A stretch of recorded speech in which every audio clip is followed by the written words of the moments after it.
Kalau isi botol ni, bagi air dia naik sikit. Nampak? Ini berapa? 1.25 liter. Kuat juga air dia, nampak? Dah penuh. Dia punya pipe ni sama je macam shower dekat rumah tu. Ni off, ni on. Kembang kucuk tak ada. Mana kembang kucuk? On off je. Oh, jauh pergi dia. Nampak ke? Sampai sini lah air dia. Memang sesuai lah. Kalau memang standard air mandi kat rumah lah kan.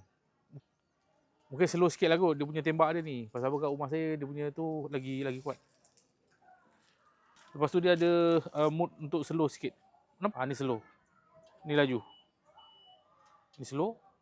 Ni laju. On off dia sini.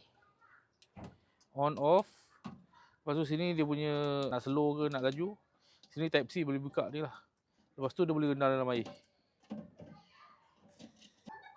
Bendanya simple macam ni je. Boleh buka kalau nak simpan. Tapi sebelum simpan bagi dia kering dulu lah. Air dia bagi keluar dulu. Dia bagi kotak ni, dalam dia ada bag ni. Dia bagi charger type C. O-ring.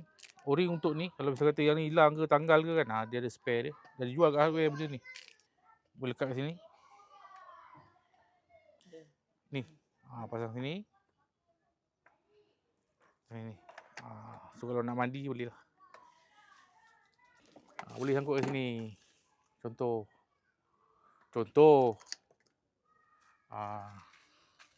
Simpan dalam beg dia bagi ni.